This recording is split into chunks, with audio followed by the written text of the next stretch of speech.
चलो चलो, good morning बेटा, good morning, good morning, good morning ladies and gentleman, good morning, good morning Om Prakash, Roshni Singh ji, Sumit, Shubham, Shraddha. चलो good morning. सारी चीजें क्लियर है, ऑडियो वीडियो। थोड़ा लाइट का काम मेरा स्टूडियो का चल रहा है, 1-2 दिन में खत्म हो जाएगा वो भी, तो और अच्छे से सारी चीजें हम लोगों को समझ में आ जाएगी, है ना बेटा। चलो, यस, शीतल, अनिल जी, श्रद्धा। चलो, और एक बात थी, हम लोगों का एक दिन मतलब एक दिन ऐसा हुआ था कि मतलब स्टूडियो का कुछ काम होने की वजह से लेक्चर नहीं हो पाया था, एंड दैट विल बी, आप लोगों को अगर कोई दिक्कत ना हो तो आप मुझे बोलिए। हम लोग क्या संडे को सुबह 9 बजे के आसपास, मुझे नहीं लगता आपकी कोई क्लास होगी, तो संडे को एक दिन हम लोग क्या एक्स्ट्रा क्लास कंडक्ट करवा के हमारा पोर्शन जो एक दिन पीछे था, क्या हम लोग वो कवर करवा सकेंगे? आपको अगर कोई दिक्कत ना हो, इफ यस कोई दिक्कत ना हो तो मुझे वैसे कमेंट बॉक्स में एक बार डाल दीजिए कि सर संडे को हम लोगों को एक लेक्चर एक्स्ट्रा कंडक्ट करवाना है, और within the 45 minutes to 1 hour, within the 45 minutes to 1 hour मैं आपको फ्री करवा दूंगा। एक बार अगर कोई दिक्कत ना हो तो मुझे एक बार कमेंट बॉक्स में डाल दीजिए, अगर कोई दिक्कत भी हो तो भी कोई दिक्कत नहीं हो सकती है। मतलब सर, मतलब वैसे ही है।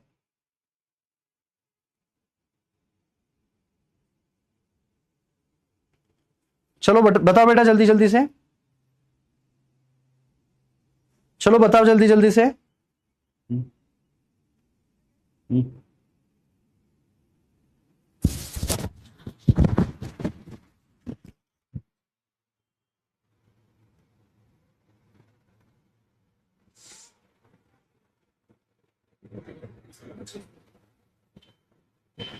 Lecture lecture sir lecture lecture सुन रहा है लेक्चर।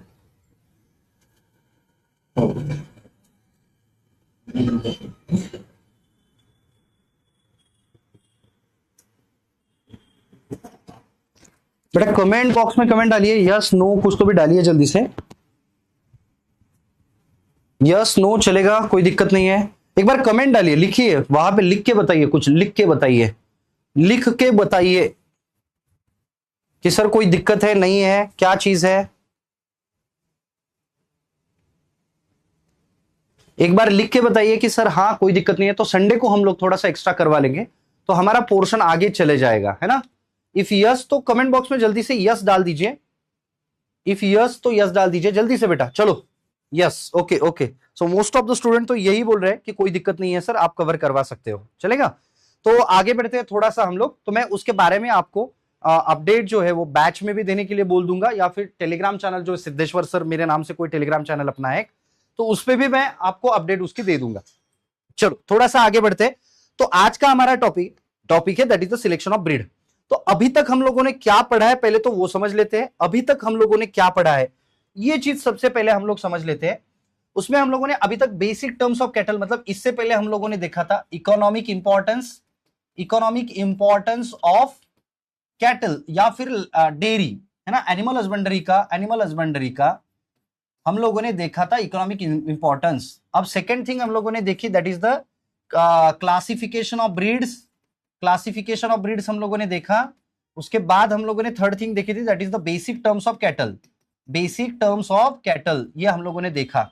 आज हम लोग देखेंगे that is the selection of breed, कि जब भी हम लोग एएफओ इन फ्यूचर हम लोग अगर एएफओ बन गए, मैं गलती से नहीं, एएफओ बनने वाले हो बेटा आप, अगर इन फ्यूचर आप एएफओ बन गए हो या फिर बनने वाले हो या फिर बन चुके होंगे या फिर बन गए होंगे, है ना, तो इन दैट केस आप लोगों को ये सिलेक्शन ऑफ ब्रीड आना चाहिए। सर ऐसा क्यों?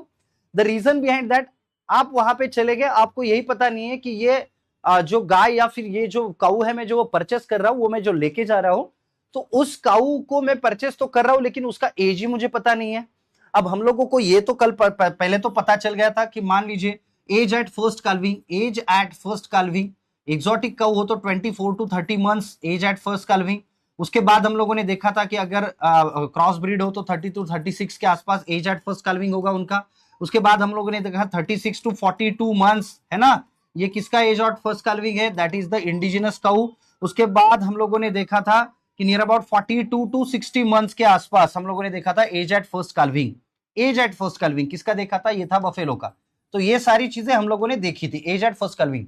पहले बच्चे को जन्म देते हुए जो उसका एज होगा या फिर आयु होगी, इसके बारे में हम लोगों ने देखा था। अब हम लोगों को सिलेक्ट कौन सा करना है, तो सिलेक्ट अच्छे से अच्छी काऊ और जो यंग हो, ताकि हम लोगों को बहुत लंबे समय तक वो प्रोडक्शन दे पाए, है ना, लंबे समय तक हम लोगों को वो प्रोडक्शन दे पाए। तो इस हिसाब से हम लोगों को काऊ को चूज करना है या फिर यंग एनिमल्स को चूज करना है। अब यंग एनिमल्स को जैसे ही हम लोगों को चूज करना है, हम लोगों को एक बात समझ में आ जाएगी। देखो बेटा, एक बात हमारी समझ में आ जाएगी कि ये यंग एनिमल्स है या नहीं है, ये हम लोगों को तो देखना पड़ेगा ना। बाजार में चले गए, कोई काऊ आपने परचेस कर ली, उसको खींच के घर पे लेके आ रहे हो, पता चला बीच में ही मर गई है, क्यों, उसका एज हो चुका था। तो अगर ऐसी बातें हो रही है तो हम लोगों को तो एक बात ही समझनी पड़ेगी। समझ लो बेटा मैं क्या बोल रहा हूं। अगर ऐसी बातें हो रही है तो यंग एनिमल्स को हम लोगों को चूज करना पड़ेगा, सिलेक्शन करना पड़ेगा, हमारे लिए काऊ को परचेस करना पड़ेगा। So that is the role of basically agriculture field officer. AFO का ये रोल होता है कि उसका काम यही होगा कि उसको मार्केट में फार्मर के साथ जाना है ना, फार्मर के साथ जाने के बाद उसको वहां पे कैटल्स को सिलेक्ट करना है और उसको परचेस करवा के फिर फार्मर को देना है। That is the role of AFO. और ये चीज हम लोगों को समझ में आनी चाहिए, that is the role of AFO, ये चीज हम लोगों को समझ में आनी चाहिए। ओके, थोड़ा सा बढ़ते हैं आगे, हम लोग थोड़ा सा आगे बढ़ते हैं कि सर आज हम लोग क्या पढ़ने वाले, that is the selection criteria of breed, कि ब्रीड्स कैसे होनी चाहिए, है ना। यस, गुड मॉर्निंग बेटा। कि ब्रीड्स कैसे होने चाहिए, किस तरीके से होने चाहिए, किस हिसाब से ब्रीड्स होनी चाहिए, तो ब्रीड्स कैसे होनी चाहिए, इन सारी चीजों को हम लोग देखते हैं।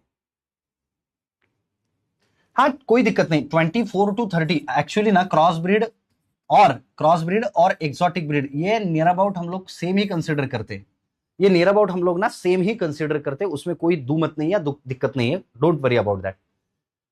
चलो तो थोड़ा सा आगे बढ़ते हैं हम लोग अभी। अब देखते हैं हम लोग सिलेक्शन क्राइटेरिया। पोर्शन बिल्कुल बहुत छोटा सा है लेकिन बहुत समझने में मजेदार है। आप लोगों में से बहुत सारे लोगों ने यूट्यूब पे मेरा लेक्चर किया भी होगा, जिन लोगों ने नहीं किया उन लोगों को मैं बता दूं कि आज हम लोग सिलेक्शन ऑफ कैटल्स हम लोग देख रहे हैं। तो काऊ का सिलेक्शन कैसे करना है, कौन सी काऊ अच्छी है, कौन सी काऊ बुरी है। अगर मुझे शीप के बारे में देखना है तो उनके बारे में क्या है, क्या चीजें नहीं है, ये भी चीजें हम लोगों को देखनी है ना। तो ये क्या क्या चीजें हम लोग आज के लेक्चर में खत्म कर देंगे। अब सबसे पहली बात है सिलेक्शन ऑफ ब्रीड्स देखते हुए हम लोगों को देखना पड़ेगा कि कैटल्स कब परचेस करने, कैटल परचेस कब करने हम लोगों को। तो कैटल्स कब परचेस करने, तो यूजुअली हम लोगों को कैटल्स परचेस करने आफ्टर द मतलब उनका 90 डेज के बाद जो यील्ड होता है ना, यील्ड ऑफ द कैटल, हम लोगों को 90 डेज तक उनका यील्ड देखना है। अब 90 डेज तक यील्ड अगर हम लोग देख रहे हैं, मतलब कैसे सर, ये समझ में नहीं आया। देखो बेटा, जब भी कैटल मिल्क प्रोडक्शन कर रहा है तो ऐसे नहीं होगा अचानक से उसका मिल्क प्रोडक्शन बहुत ज्यादा, मतलब फॉर द फर्स्ट डे वो milk production 10 litre milk production कर रहा है, ऐसे नहीं होगा, है ना। अब मिल्क प्रोडक्शन धीरे धीरे जिस दिन उसका पार्चुरेशन हुआ, धीरे धीरे मिल्क प्रोडक्शन बढ़ेगा, धीरे धीरे कम होगा। ये चीज होगी मिल्क प्रोडक्शन के बारे में। अब हम लोगों को क्या देखना है, मिल्क प्रोडक्शन जब भी हो रहा है तो उसका 90 डेज पे पीक यील्ड होता है। So what do you mean by peak yield, देखो बेटा धीरे धीरे मिल्क प्रोडक्शन बढ़ेगा, धीरे धीरे कम होगा और उसके बाद आएगा ड्राई पीरियड। तो जब वो पीक यील्ड पे है, जब वो पीक यील्ड पे हाईएस्ट पीक यील्ड पे वो मिल्क प्रोडक्शन कर रहा है, तो उस समय वो नियर अबाउट 90 डेज का होता है। तो उस समय हम लोगों को उसका यील्ड एक्चुअली उसका देखना है कि वो 90 डेज पे, मतलब आफ्टर पार्चुरेशन 90 डेज पे वो मिल्क प्रोडक्शन कितना कर रही है। सेकंड थिंग, अगर मुझे कैटल्स परचेस करने तो वो कौन से मंथ में करनी चाहिए। So cattle must be purchase during the October to November. October November में हम लोगों को कैटल परचेस करनी चाहिए। अक्टूबर एंड नवंबर इस मंथ में हम लोगों को कैटल परचेस करनी चाहिए। क्यों सर, ड्यूरिंग द दिवाली, ध्यान में रखिए बेटा, ड्यूरिंग द दिवाली सीजन हम लोगों को कैटल्स परचेस करनी चाहिए। क्यों, that is the best decision to evaluate the cow and buffalo. मतलब काऊ और बफेलो को इवेल्युएट करने के लिए उससे बेहतरीन सीजन नहीं हो सकता है। काऊ और बफेलो इनको इवेल्युएट करने के लिए इससे बेहतरीन सीजन नहीं हो सकता है। सो that is the only thing कि हम लोगों को अक्टूबर और नवंबर इस सीजन में हम लोगों को कैटल्स को परचेस करना चाहिए, कैटल्स को परचेस करना चाहिए। थोड़ा सा बढ़ते हैं अभी आगे हम लोग और देखते हैं कि सर कैटल्स परचेस करने के लिए क्या क्या क्राइटेरिया है। सबसे पहली बात, एवरेज मिल्क प्रोडक्शन। जो कैटल हम लोग परचेस कर रहे हैं, the average milk production of that cattle must B 5.5 litre per day और 2500 kg पर लैक्टेशन। अब इसका मतलब क्या हुआ हम लोगों ने देखा था एक्सोटिक काउ मिल्क प्रोडक्शन कितने दिनों तक करती है, दैट इज नियर अबाउट 305 दिनों तक, and indigenous cow milk production कितने दिनों तक करती है, that is near about 270 days तक। तो हम लोग देख रहे हैं कि ये 270 डेज में उसने नियर अबाउट कम से कम 2500 केजी मिल्क प्रोडक्शन करना चाहिए। क्या आप मुझे बता सकते हैं एक्सोटिक काउ जैसे मान लीजिए होल्स्टीन फ्राइजन, तो ये कितना मिल्क प्रोडक्शन कर सकती है ड्यूरिंग इट्स लैक्टेशन लेंथ और लैक्टेशन पीरियड, आप मुझे बताइए। Yes you mean sir yield, yes yield 305 दिनों में वो कितना मिल्क प्रोडक्शन कर सकती है होल्स्टीन फ्राइजन, इसके बारे में मुझे आंसर बताइए। चलो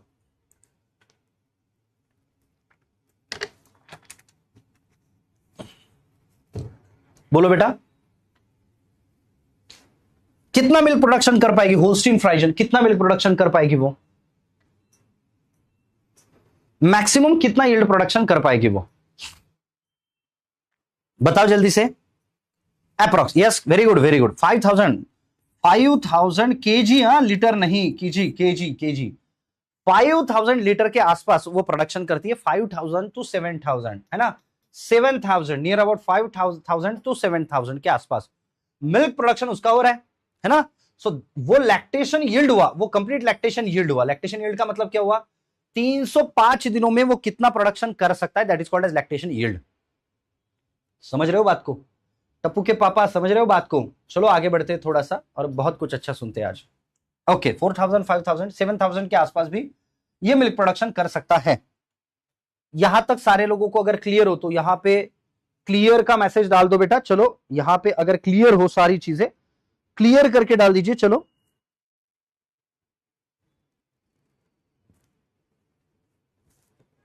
क्लियर हो तो क्लियर करके डाल दीजिए। थोड़ा सा बढ़ते हैं आगे, थोड़ा सा बढ़ते हैं आगे, आगे बढ़ते हैं। अरे टप्पू के पापा चलो जल्दी जल्दी से अभी आगे बढ़ते हैं थोड़ा सा। फर्स्ट थिंग तो उसने इतना यील्ड प्रोड्यूस करना चाहिए। सेकंड थिंग क्या है, पीक यील्ड। पीक यील्ड का मतलब मैंने आपको समझाया था। पीक यील्ड का मतलब क्या होगा कि काऊ ने मिल्क प्रोडक्शन स्टार्ट कर दिया है, तो काऊ ने मिल्क प्रोडक्शन जब भी स्टार्ट कर दिया तो ऐसे नहीं होगा। देखो यहाँ पे काऊ ने मिल्क प्रोडक्शन स्टार्ट कर दिया, कम कम कम कम, यहाँ तो कोलेस्ट्रॉम ही रहेगा, कोलेस्ट्रॉम इनिशियल मिल्क कोलेस्ट्रॉम, वो बढ़ते जाएगा बढ़ते जाएगा। एक समय ऐसा आएगा जब हाईएस्ट मिल्क प्रोडक्शन करेगा, that is called as peak yield. फिर धीरे धीरे धीरे धीरे कम होगा, दैट इज कॉल्ड एज, जब वो ड्राई होगा कंप्लीटली तो process is called as drying off. और जितने दिनों तक वो मिल्क प्रोडक्शन नहीं करेगा उसको बोलेंगे हम लोग ड्राई पीरियड, उसको बोलेंगे हम लोग ड्राई पीरियड। ओके उसको बोलेंगे हम लोग ड्राई पीरियड। ओके तो बढ़ते हैं थोड़ा सा आगे। अब पीक यील्ड हो गया। अब एवरेज एज एट फर्स्ट कल्विंग, हम लोग सिलेक्शन ऑफ ब्रीड कर रहे हैं, तो हम लोगों को ब्रीड को सिलेक्ट करना है।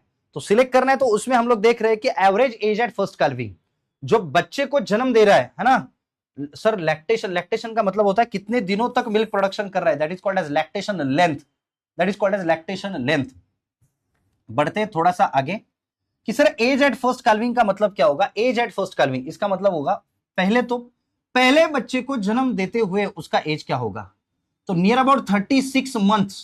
सो 36 मंथ्स किसके बारे में होता है, इंडिजिनस काऊ, जो भारतीय गाय है ना, जैसे गिर है, गवड़ाऊ है, रेड सिंधी है, इन गायों के बारे में हम लोग अगर देखेंगे तो 36 मंथ्स के आगे वो एज एट फर्स्ट कल्विंग पहले बच्चे को जन्म देते हैं। अब थोड़ा सा आगे बढ़ते हैं, इंटर काल्विंग पीरियड, दो बच्चों को जन्म देने का बीच का अंतर उसको बोलेंगे इंटर काल्विंग पीरियड। मान लीजिए कोई काऊ ने आज बच्चे को जन्म दिया है, मान लीजिए कोई काऊ ने नेक्स्ट बच्चे को जन्म दिया है, तो इसके बीच का जो अंतराल होगा उसको बोलेंगे इंटर काल्विंग पीरियड। अब यहां पे काल्विंग हुआ है और यहां पे भी काल्विंग हो रहा है, सो नियर अबाउट वो काऊ में होता है 12 से 15 महीना और बफेलो में होता है 15 से 18 महीने, 15 टू 18 मंथ्स बफेलो में, और काऊ में 12 टू 15 मंथ्स। दो बच्चों को जन्म देने का अंतर 12 टू 15 मंथ्स और बफेलो में होता है 15 टू 18 मंथ्स। ओके मुझे लगता है यहां तक तो क्लियर होगी सारी बातें, यहां तक तो सारी बातें ऑब्वियसली क्लियर होगी। अब थोड़ा सा आगे बढ़ते कि सर मुझे सिलेक्शन करना है या फिर काऊ के बारे में यह देखना है कि उसका एज क्या है ना। मुझे काऊ के बारे में यह देखना है कि उसका एज क्या है, what is the age of that cow. Identify कैसे करना है, उसको देखना कैसे है, कैसे हम लोग उसको समझ रहे हैं। तो तीन अलग अलग मेथड होती है। The first method that is teeth method, second horn ring method and third that is a tail method. ऐसी तीन मेथड होती है जो मेथड के हिसाब से या फिर जो मेथड से हम लोग नॉर्मली उसका एज डिटरमाइन कर सकते हैं। क्योंकि हम लोगों को यंग काऊ चाहिए, हम लोगों को बूढ़ी काऊ नहीं चाहिए, हम लोगों को यंग काऊ चाहिए। और ऐसी काऊ चाहिए कि जो लंबे समय तक हम लोगों को मिल्क प्रोडक्शन करवा के दे, एंड लंबे समय तक वो हम लोगों को milk production with good fat वो हम लोगों को दे दे। अभी हम लोगों को यही देखना है मेथड ऑफ एज डिटर्मिनेशन। तो सबसे पहली मेथड होती है that is a teeth method, and यही सबसे इफेक्टिव मेथड है, most effective method for the age determination. अब मुझे क्या कोई बता सकता है कि प्लांट का एज डिटर्मिनेशन करने के लिए कौन सी मेथड है? What are the methods that can be used for the determination of age of the plants? Plant का एज डिटरमाइन करने के लिए कौन सी मेथड बेहतर है?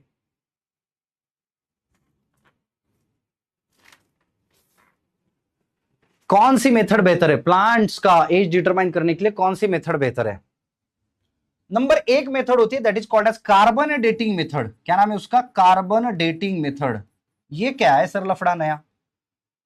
हर किसी प्लांट में, एनिमल में कार्बन होता है। Yes, counting of the rings also. Yes, मैं वो भी बताऊंगा। कॉन्सेंट्रिक रिंग, मान लीजिए ये प्लांट है। अब कार्बन डेटिंग का मतलब क्या हो गया बेटा? फर्स्ट, हर कोई प्लांट में ना हम लोग देखते हैं कि यूजुअली कार्बन 612 होता है, तो प्लांट्स में कार्बन 614 भी होता है, that is called as radioactive carbon. Radioactive carbon. तो इसकी हेल्प से अगर कोई प्लांट का रेडियो एक्टिव कार्बन कितना खत्म हो रहा है, ऑन दैट बेसिस हम लोग देख सकते हैं कि कार्बन डेटिंग इस तरीके से हम लोग देख सकते हैं। सेकेंड चीज है कार्बन डेटिंग छोड़ के कॉन्सेंट्रिक रिंग मेथड। मान लीजिए ये कोई प्लांट है और इस प्लांट के बीच में ऐसा ऐसा ऐसा ऐसा हम लोगों को दिखाई देगा। सो एक रिंग का मतलब एक सा।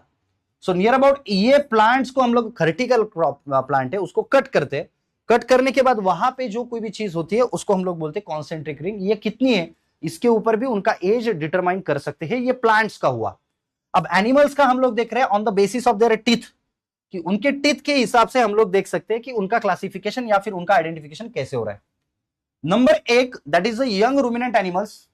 जब भी हो एट द एज ऑफ 2.5 साल तक कोई भी परमानेंट टीथ एनिमल्स में नहीं आता है। पहले तो सुन लो बात, 2.5 साल तक कोई भी एनिमल में परमानेंट टीथ नहीं होता है। अब हम बचपन में, आपको बचपन का प्यार, वो गाना भी मैं भूल गया हूं यार, है ना? वो एक इन बिटवीन एक गाना आया था,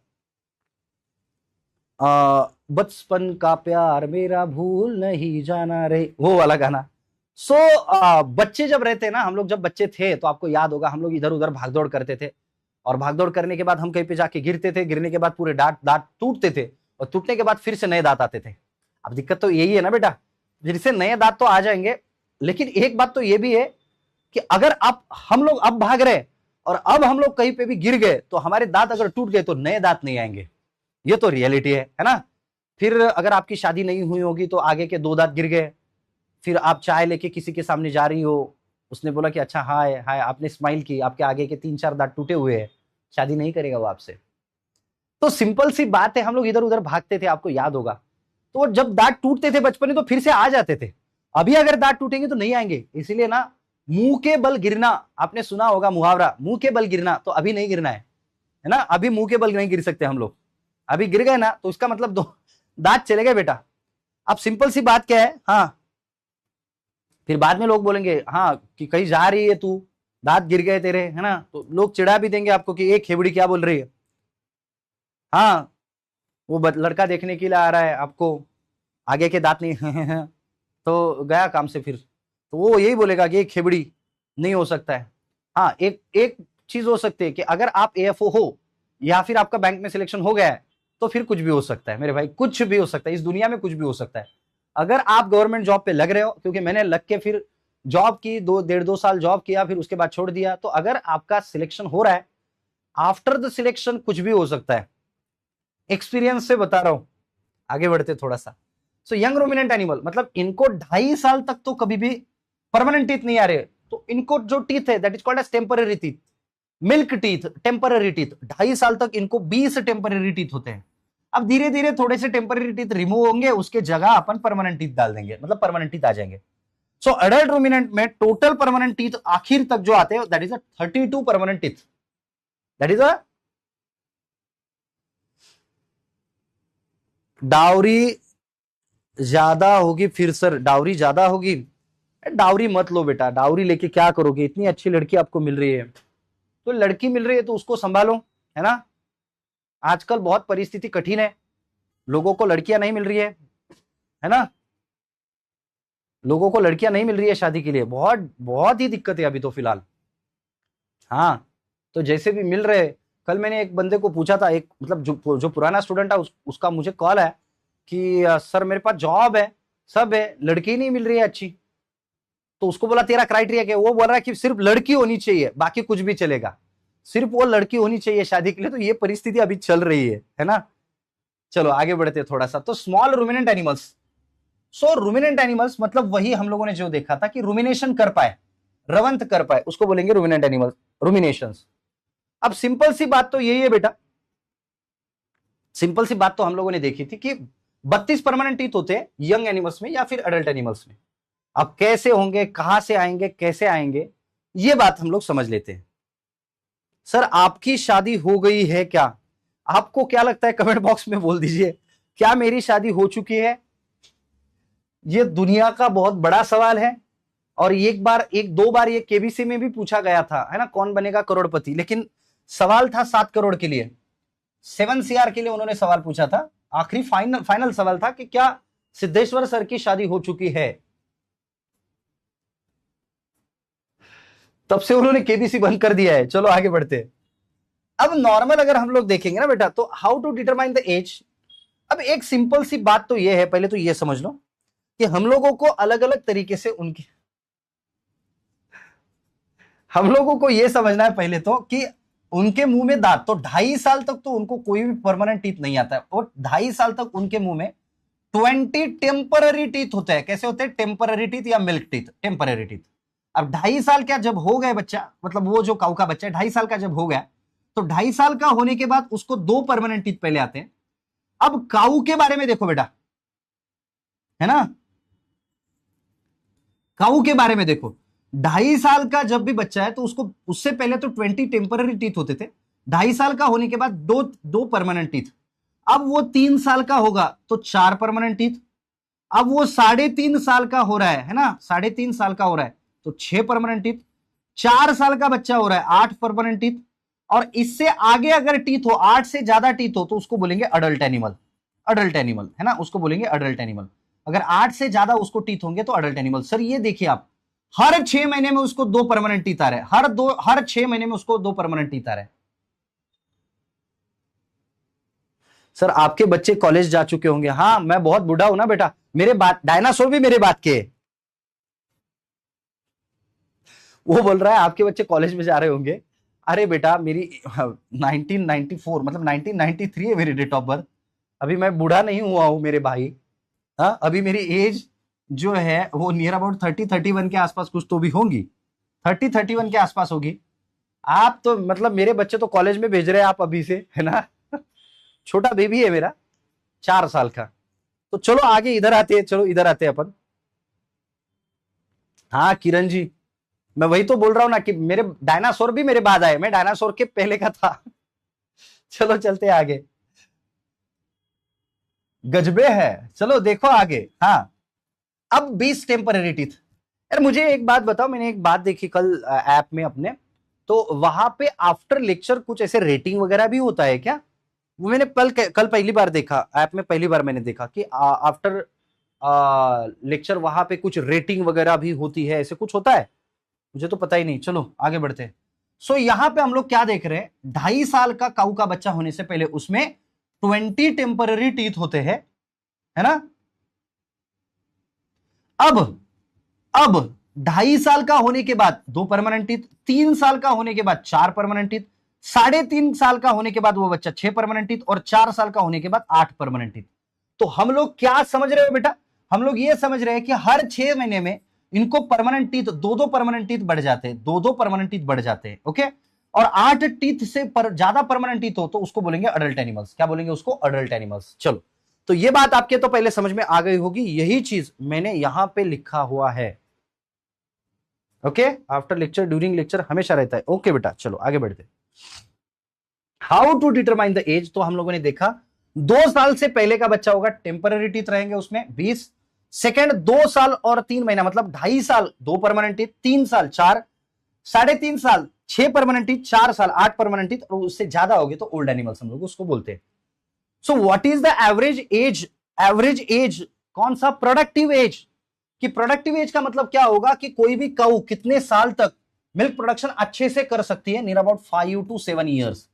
नियर अबाउट 5 to 7 ईयर्स। ध्यान में रखना बेटा, ध्यान में रखना बेटा कि नियर अबाउट 5 to 7 ईयर्स जो कोई भी काऊ हो, है ना, उसका प्रोडक्टिव लाइफ स्पैन मतलब वो कितने सालों तक मिल्क प्रोडक्शन कर सकती है? 5 to 7 ईयर्स, है ना। जब वो मिल्क प्रोडक्शन करना स्टार्ट कर दे तब से, जब वो मिल्क प्रोडक्शन करना स्टार्ट कर दे तब से हम लोग देख रहे हैं उसको 5 to 7 ईयर्स नियर अबाउट। अब बढ़ते थोड़ा सा आगे, अब बढ़ते थोड़ा सा आगे। यहां तक अगर क्लियर हो तो क्लियर करके डाल देंगे बेटा एक बार। मौसी जी, अरे मौसी जी, अरे मौसी जी जरा डाल दीजिए तो, कमेंट बॉक्स में कमेंट वार डाल दीजिए। अगर क्लियर है तो 100% करके डाल दीजिए। तो आपको वो टीथ कैसे आ रहे समझ रहे? 2-2.5 साल तक उसको टेम्पररी टीथ रहते, 2.5 साल में पहले 2 परमानेंट टीथ, 3 साल 4 परमानेंट टीथ, 3.5 साल 6 महीने में 2 परमानेंट टीथ बढ़ रहे हैं। बाकी बच्चे बात करो जरा। देखो बेटा, इंटरैक्टिव क्लास जब तक नहीं होगी तब तक मजा नहीं आएगा। आप जब तक मेरे से बात नहीं करोगे, आपकी दिक्कत नहीं बताओगे, तो मुझे कैसे पता चलेगा? अरे टप्पू के पापा समझ रहे हो? टप्पू के पापा समझ रहे हो बात को? हाँ बबीता जी देखो आगे। चलो आगे बढ़ते थोड़ा सा। अब हम लोग देखते कि यहां पे सर जो टीथ होते हैं वे कैसे होते हैं, जो टीथ होते हैं वे कैसे होते हैं। तो यहां पे हम लोग ना पहले टीथ के बारे में भी थोड़ा सा पढ़ लेते हैं कि टीथ कैसे होते हैं। अब हम लोग एनिमल्स के बारे में देखेंगे। ये अपर जॉ है और ये लोअर जॉ है एनिमल्स का, ये अपर जॉ है और ये लोअर जॉ है। अब जो यहां पे टीथ होते हैं उनको बोलेंगे इंसीजर्स। इंसीजर्स, तो यहां पे 1 2 3 4 5 और 6, ऐसे 6 इंसीजर्स हम लोगों को दिखाई देंगे, है ना, 6 इंसीजर्स। अब उसके बाद उनके बाजू में जो होते हैं उनको बोलते हैं कैनिन्स। एंड दैट कैनिन्स आर डेवलप, किसमें डेवलप होते हैं? जो मांसाहारी होते हैं, है ना, जो कार्निवोरस या फिर मांसाहारी जो एनिमल्स है, जो मांस खाते हैं, उनमें ये कैनिन्स डेवलप होते हैं। सर टेम्पररी और परमानेंट टीथ पहचानेंगे कैसे? देखो बेटा, हाथ अंदर डाला, मुंह में डाला, अगर हिल रहा है, आसानी से हिल रहा है तो टेम्पररी टीथ है, हिल नहीं रहा है वो परमानेंट टीथ है। यही उसका टेक्निक होता है। अभी ये मांस खाते हैं, जो मांस खाते हैं उनका कैनिन्स डेवलप होता है। मान लीजिए हम लायन के बारे में देख रहे हैं, लायन, लायन के टीथ ऐसे आ रहे हैं, है ना, तो उसके बारे में हम लोग देखेंगे। लायन के बारे में अगर हम लोग देखेंगे, लायन, है ना, तो लायन के बारे में हम लोगों को यहां पे दिखेगा कि अच्छा उनके जो ये दांत है that is called as canine, इनको बोलेंगे इंसीजर्स। इंसीजर्स, तो इंसीजर्स कितने हैं? टोटल 6। अब इनको बोलेंगे कैनिन्स। तो कैनिन्स कितने हैं बेटा? 2। अब एक बात आप समझ लो पहले तो, देखो कैनिन से 2। अब एक बात समझ लो, बहुत बार ऐसा होता है कि जो वेजिटेरियन एनिमल्स है उनमें कैनिन्स डेवलप नहीं होते, तो वो उनमें कैनिन्स कंसीडर नहीं करते, फिर इंसीजर 8 कंसीडर करते हैं। वेजिटेरियन एनिमल्स अगर हो तो उनमें कैनिन्स कंसीडर नहीं करते, उनमें सिर्फ इंसीजर कंसीडर करते हैं। तो हम लोग अगर देखेंगे तो ये है इंसीजर्स। इंसीजर्स देखो बेटा, ये 6 इंसीजर्स है, उसके बाजू में जो होंगे उनको बोलेंगे कैनिन्स। अब इंसीजर्स का काम क्या होता है? इंसीजन, जो कोई भी वो ग्रास खा रहा है तो उसको नीचे से इंसीजन करना, ये काम होता है इंसीजर्स का। थोड़ा सा बढ़ते आगे, 2 है कैनिन्स। अब इनके बाजू में जो 3 इधर से, है ना, 3 इधर से, इनको बोलेंगे प्रीमोलार। इनको क्या बोलेंगे बेटा? प्रीमोलार। इनको भी बोलेंगे प्रीमोलार। ऊपर भी 3 होते हैं प्रीमोलार, इधर भी होंगे 3 प्रीमोलार। सो सबसे पहले हम लोगों ने देखा नंबर ऑफ इंसीजर्स कितने, इंसीजर्स कितने बेटा? नंबर ऑफ इंसीजर्स, तो ये है टोटल नंबर ऑफ इंसीजर 6। उसके बाद कैनिन्स कितने हैं? कैनिन्स, कैनिन्स है 2। उसके बाद प्रीमोलार, प्रीमोलार ये 3, ये 3, ये 3, ये 3, 3 3 6 9 12। सो प्रीमोलार, प्रीमोलार कितने बेटा? 12। और उनके बाजू में होते हैं मोलार्स, ये 3 मोलार्स यहां पे, ये 3 मोलार्स यहां पे, ये 3 मोलार्स यहां पे, ये 3 मोलार्स यहां पे, है ना। सो ऐसे 12 मोलार्स भी होते हैं, 12 मोलार्स होते हैं। अब प्रीमोलार्स और मोलार्स ये होते हैं चिक में, इसलिए premolars and molars they are considered as cheek teeth. उनको क्या बोलेंगे? Cheek teeth. Premolars and molars, इन दोनों को मिला के बोलेंगे चिक टीथ। चलो उनकी रचना संरचना आपको समझ में आ गई। आगे वाले जो इंसीजर्स, ऊपर इंसीजर्स नहीं होते, नीचे बाजू में 2 जो कैनिन्स, ऊपर कैनिन्स नहीं होते हैं। यहां पे premolar, premolar, premolar, premolar 12 premolar है, molar, molar, molar, molar 12 molars है। ऐसे टोटल अगर हम लोग देखेंगे तो 32 परमानेंट टीथ हम लोगों को एनिमल्स में देखेंगे। 12 12 24, 26 और 6 32 परमानेंट टीथ एनिमल्स में हम लोगों को दिखाई देंगे। समझ रहे हो सर, समझ रहे हो? तो लास्ट टाइम मैंने यूट्यूब पे भी आपको एक बात बोली थी कि अगर ये कुछ अलग ही लग रहा है, अलग ही लेवल लग रही है, क्यों, क्या दिक्कत है भाई, क्या दिक्कत है भाई इस सज्जन को? तो यहां के जो दांत है ना, वो दिक्कत है इन सज्जन को, क्योंकि ऐसे एनिमल्स में दांत नहीं होते। जो अपर जॉ है उनपे, मुंह के अपर जॉ में कभी भी दांत नहीं होते। अपर jaw will always, upper jaw जो है वो ऑलवेज ऐसा रहेगा। ओके, ऐसा रहेगा। देखो ये ऐसा रहेगा अपर जॉ, अपर जॉ ऐसा रहेगा। बहन जी समझ रहे हो बात को?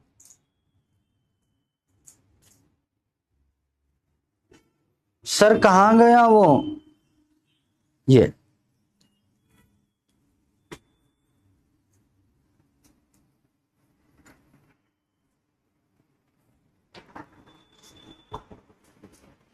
क्या कभी किसी गाय को ऐसे देखा है? कुछ तो गलत लग रहा है मेरे भाई, है ना? कुछ तो गलत लग रहा है, कुछ तो अलग लग रहा है।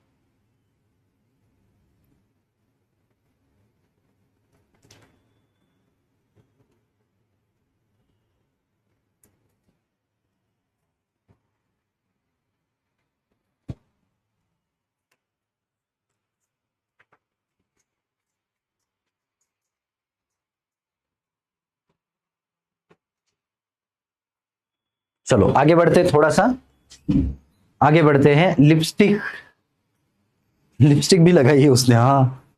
चलो आगे बढ़ते हैं थोड़ा सा। तो अभी आप लोगों को यहां तक तो समझ में आ गया होगा। अभी देखते हैं हॉर्न रिंग मेथड। कौन सी मेथड में था?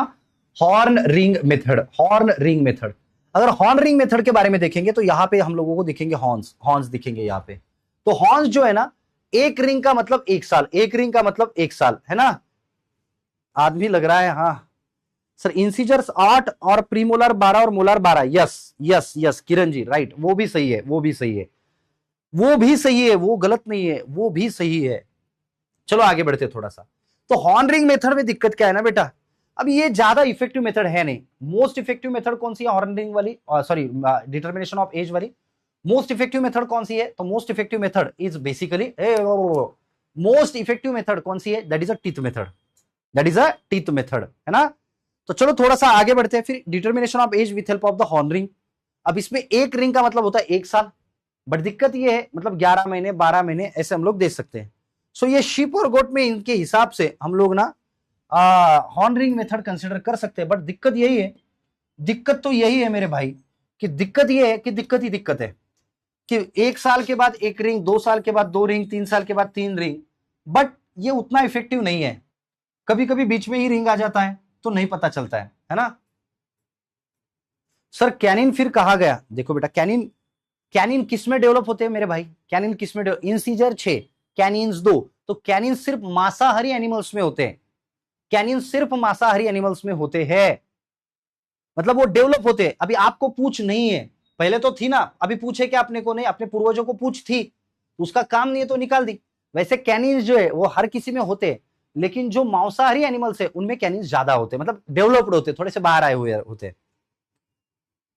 यस, कैनिन मीट खाने के पर्पज से नहीं होते, कैनिन शिकार करने की पर्पज से होते हैं। मीट खाने के पर्पज से कैनिन नहीं होते, शिकार करने के लिए कैनिन्स होते। शिकार बोले तो देखिए, जब भी वो शेर शिकार करता है ना, तो ये कैनिन्स उसमें घुसा देता है।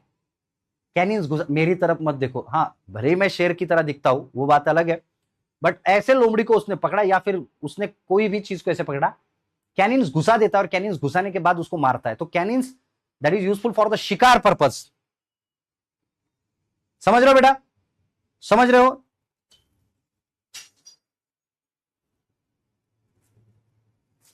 मेरी तरफ मत देखो, इस प्यार से मेरी तरफ ना देखो, प्यार हो जाएगा टिडिंग टिडिंग। समझ रहे हो? एक रिंग है। अब एक रिंग की बात क्या है ना, यहां पे रिंग है लेकिन वो कभी भी आ रही है ना? कभी भी आ रही है। तो ये रिंग मेथड उतना इफेक्टिव नहीं है, लेकिन रिंग मेथड के बारे में देखना ही है तो 1 साल में 1 रिंग, ये याद रखना। ये काऊ में हम लोग नहीं करते, ये यूजुअली हम लोग किस में देखते हैं बेटा? यूजुअली हम लोग किस में देखते हैं कैनिन्स का? तो यूजुअली हम लोग देखते हैं, या फिर रिंग मेथड जो है वो यूजुअली हम लोग देखते हैं कि हमारा जो शीप है, गोट है, उसमें देखते हैं हम लोग। ओके, चलो आगे बढ़ते हैं थोड़ा सा। अब बात क्या है, अब ये इस सवाल का जवाब आप मुझे दे दो, इस सवाल का जवाब मुझे चाहिए ठाकुर। चला, इस सवाल का जवाब मुझे दे दे ठाकुर। मनीष, ओम, आशीष, ओम प्रकाश जी, इस सवाल का जवाब मुझे दे दो ठाकुर।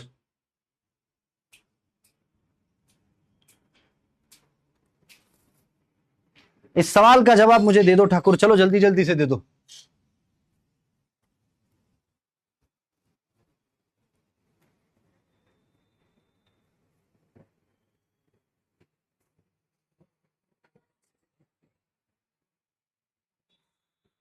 बहुत सारे लोगों का आंसर आ रहा है, दैट इज बी। इधर बी इज करेक्ट। क्या बी करेक्ट है? हाँ, बी करेक्ट है, बी करेक्ट है, आंसर बी इज करेक्ट। कैसे क्या सर, अपर जॉब पे कोई भी इंसीजर होता है, नहीं होता है? चलो, अभी मैं जो सवाल पूछ रहा हूं, सवाल के जवाब आपको देने हैं। अब मुझे पहला सवाल आपसे है कि what are the number of total permanent teeth can be found in animal. Animal में या फिर काऊ में या फिर कैटल में, what are the number of total permanent teeth? यहां पे लिख देता हूं मैं, टोटल परमानेंट टीथ। सवाल पूरा सुन लो पहले। What are the total permanent teeth can be observed in calf? Calf में टोटल परमानेंट टीथ कितने होते हैं? काफ में टोटल परमानेंट टीथ कितने होते हैं, जल्दी से बताओ। What are the total number of permanent teeth can be found in calf? ये इसको नहीं बोलना है, आप बोलो इधर, बोलो इधर, इधर बोलो इधर। What are the total permanent teeth can be found in calf? 32 32 32 32 32 32। अब कैमरे में घुस के मारूंगा मैं, क्योंकि काफ बोले तो काफ किसको बोलते हैं? 6 महीने का बच्चा, उसको बोलेंगे काफ। और 2.5 साल तक कोई परमानेंट टीथ है नहीं है, तो आंसर शुड बी 0, बड़ा सा शून्य, बड़ा 0, छोटा भी नहीं। हाँ, अब मैंने बदल दिया। What is the total number of permanent teeth in cow? Cow में टोटल परमानेंट टीथ कितने होते हैं? काउ में टोटल परमानेंट टीथ कितने होंगे, बोलो जल्दी से अभी। What are the total number of permanent teeth in cow? Total permanent teeth 32। Total temporary teeth कितने होंगे बेटा? टेम्पररी टीथ, बच्चे में टेम्पररी टीथ कितने होते हैं? 20। अब मान लीजिए 3.5 साल की काऊ है, तो उसको टोटल परमानेंट टीथ कितने होंगे? आंसर दो।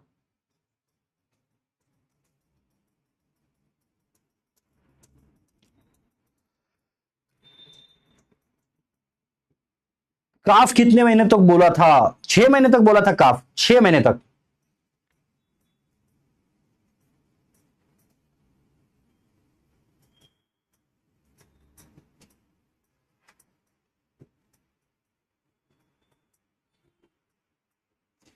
छह महीने तक बोला था हम लोगों ने उनको काफ, 6 महीने तक, 6 month, up to 6 month.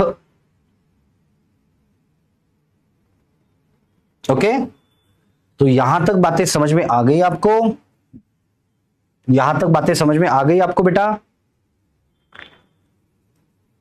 6, very good. अब आप लोग ही मुझे बोलोगे, चलो हाँ 6 permanent teeth, very good very good. अन्ना, अन्ना, ओके ओके ओके।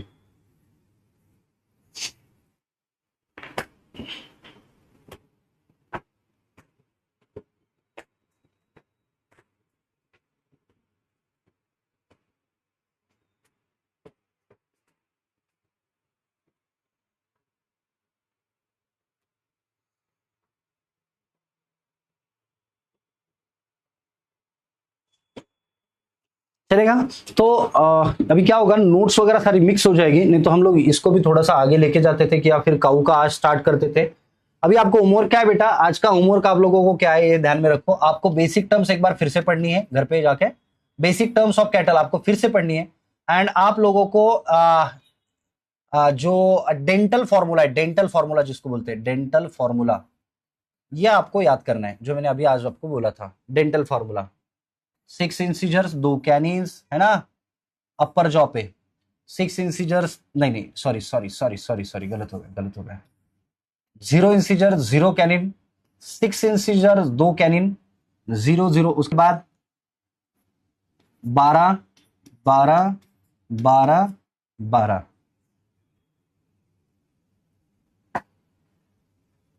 नहीं नहीं, 6 6 6 6, ऐसा होगा। नहीं, लेक्चर इतने जल्दी नहीं हो गया ना बेटा, लेक्चर इतनी जल्दी नहीं हो गया ना, पहले देख तो लो एक बार। 0 0 6 6 6 2 6 6, अब बताओ इसका मतलब क्या होगा? हाँ, इसका मतलब क्या होगा? ये है अपर जॉ, ये क्या है बेटा? अपर जॉ, है ना। ये है लोअर जॉ, ये क्या है? Lower jaw. अब अपर जॉ और लोअर जॉ की बात क्या है ना, 0 0, इसका मतलब incisor and canine upper jaw पे है, नहीं 0 है। अपर जॉ पे देखो, ये ऐसे देखा था ना अपन ने, 1 2 3 4 5 6, ये कौन है? इंसीजर्स। ऊपर है इंसीजर्स? नहीं। नीचे 2 कैनिन्स है? हाँ है। ऊपर है? नहीं, लिख दिया। उसके बाद 1 2 3, है ना, 1 2 3, इधर से भी 1 2 3, 6 प्रीमोलार लोअर जॉ पे। उसके बाद इधर 1 2 3, इधर भी 1 2 3, 6 मोलार्स, मतलब इंसीजर्स, कैनिन्स, प्रीमोलार एंड मोलार्स, ऐसे है। अब ऊपर ऊपर सिर्फ इंसीजर्स कैनिन्स है? नहीं है। प्रीमोलार है? हाँ है। और मोलार है? हाँ है।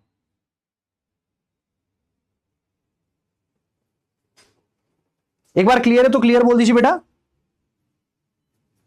और मुझे एक बात ये भी बता देना, आपको लेक्चर कब खत्म हो रहे कब शुरू है कुछ समझ में नहीं आ रहा होगा, ऐसे हो रहा है आपके साथ? क्या आपके साथ ये बात हो रही है कि सर लेक्चर कब शुरू है कब खत्म हो रहा है, हम लोगों को समझ में नहीं आ रहा, लेकिन पढ़ भी रहे हैं, समझ में भी आ रहा है, लेकिन कब शुरू हो रहा है कब खत्म हो रहा है ये हम लोगों को समझ में नहीं आ रहा है। अगर ऐसा हो रहा है आपके साथ तो आप नॉर्मल हो, ऐसा अगर हो रहा है आपके साथ तो आप नॉर्मल हो। ऐसा अगर आपके साथ हो रहा है कि सर लेक्चर कब स्टार्ट हो रहे हैं कब खत्म हो रहे हैं हम लोगों को समझ में भी नहीं आ रहा है, अगर ऐसे हो रहा है आपके साथ तो आप नॉर्मल हो। ऐसा क्यों हो रहा है आपके साथ, आपको क्या लग रहा है? और मेरे लेक्चर के साथ यूजुअली ऐसा होगा आपके साथ, तो आपको क्या लगता है ऐसे क्यों हो रहा है? आपको क्या लगता है? आप ही मुझे रीजन बताओ कि ऐसा क्यों हो रहा है, ऐसे क्यों हो रहा है? टाइम इतने जल्दी निकल जा रहा है आपको पता भी नहीं चल रहा होगा, ऐसा क्यों हो रहा है?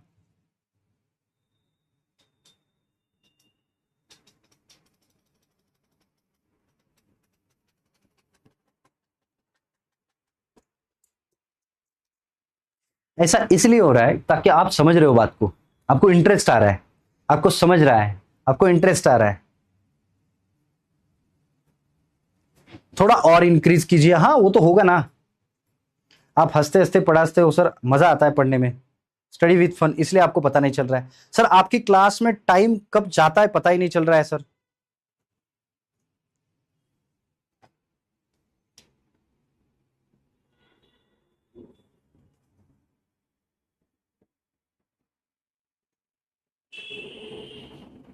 ओके,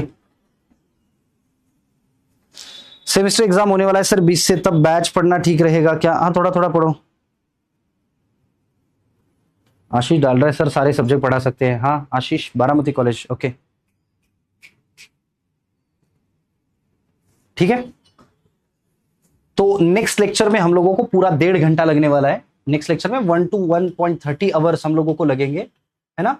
आज को भी हम लोग कंटिन्यू कर सकते हैं, लेकिन I am unaware about that कि ये क्या हम लोग कर सकते हैं नहीं कर सकते as per rules of PW, या ये मुझे थोड़ा सा कंफ्यूजन है ना। बाकी की क्लास भी मुझे, बाकी क्लास आपकी कितने आवर्स की होती है? मैंने उस दिन पूछा था, आप लोगों ने बोला था 1 hour to 1.3, मतलब 1.5 घंटा के आसपास आपका रहता है ना। तो वैसे तो कोई दिक्कत नहीं है बेटा। अभी क्योंकि हमारा, हालांकि हमारा अभी टॉपिक खत्म हो चुका है इसलिए हम लोग रुक रहे हैं, नहीं तो हम लोग कंटिन्यू आगे बढ़ते थे। अभी मुझे इसके बारे में थोड़ी सी आइडिया उतनी क्लियर नहीं है कि क्या हम लोग इसी में नया टॉपिक कंटिन्यू कर सकते हैं, क्योंकि आपको एक प्लानर दिया हुआ है और उस प्लानर के अकॉर्डिंग ही आपको पढ़ाना है। आपको एक प्लानर दिया हुआ है और उस प्लानर के हिसाब से ही, है ना, उस प्लानर के हिसाब से ही आपको पढ़ाना है।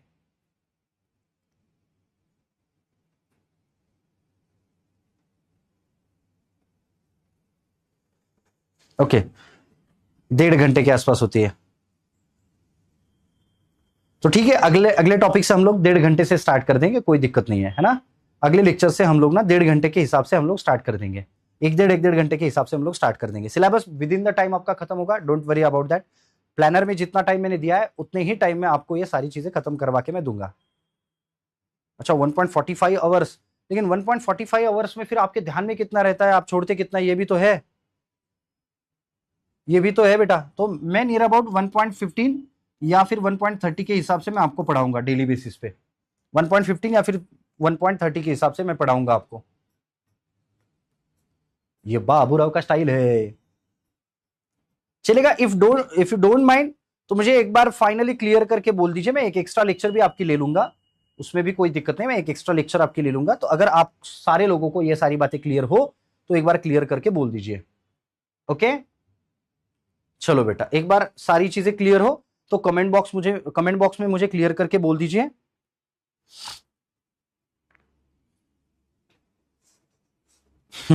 रोशनी बोल रही है 2 घंटे में उब जाते हैं सर हम लोग। हाँ, इसलिए तो मैं बराबर बराबर 1.25 घंटा से 1.5 घंटा में पढ़ाऊंगा, और आपको विद इन द टाइम, देखो बेटा, मतलब आपके ध्यान में भी तो रहना चाहिए ना वो सारी चीजें, हो जाएगा खत्म। अब हर कोई फैकल्टी अपने हिसाब से पढ़ाने की कोशिश तो अच्छा करते ही है। यस, 1.5 घंटे के हिसाब से ही लेंगे, अभी अगली क्लास से अपन 1.5 घंटे के हिसाब से ही लेंगे। मनीष बोल रहे हैं कि 4 घंटा पढ़ाएंगे तो भी चलेगा। हाँ मुझे पता है, क्योंकि आप बोर नहीं होंगे उसमें। चलो बेटा, फिर रुकते हैं आज के लिए यहीं पे, आज रुक जाते हैं यहीं पे।